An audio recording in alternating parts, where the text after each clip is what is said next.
comment s'est déroulée la journée? Est-ce qu'elle a mobilisé?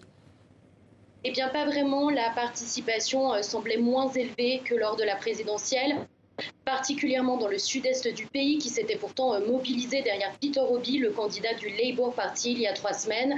De toute évidence, l'apathie a gagné du terrain et ce n'est pas une très bonne nouvelle pour les partis d'opposition qui espèrent prendre le pouvoir dans les régions où ils ont remporté de bons scores durant la présidentielle.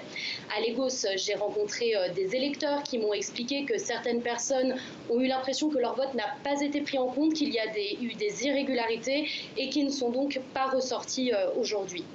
Lisa, il y a eu quelques accrochages dans le pays tout au long de la journée. Est-ce que ça a pu influencer la participation?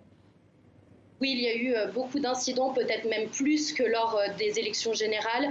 Beaucoup d'urnes ont été détruites, des bureaux de vote ont été attaqués. À Lagos, le candidat du Labour Party au poste de gouverneur a même annoncé qu'un agent électoral de son parti a été abattu. Il a pointé du doigt la responsabilité de la commission électorale et de la police. Et toujours à Lagos, plus de 6000 personnes n'ont pas pu voter dans le quartier de VGC à cause de problèmes logistiques. 10 bureaux de vote doivent rouvrir ce dimanche dans cette zone.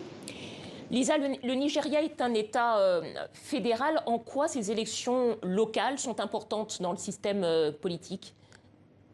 Eh bien, les gouverneurs sont des politiciens très puissants qui ont un pouvoir d'action quasiment immédiat dans leur région. Ces régions, elles sont immenses et très peuplées. Et ces politiciens locaux ont aussi une grande influence sur les nominations. Il est même difficile de devenir président du Nigeria sans avoir leur soutien. Ce qu'on peut dire aussi, c'est que la politique locale est très personnalisée, très différente de la politique nationale au Nigeria. Par exemple, dans l'état de Kano, dans le nord du pays, c'est le nouveau parti du peuple nigérian, une formation politique qui n'existe que dans cette région, qui pourrait remporter le siège de gouverneur.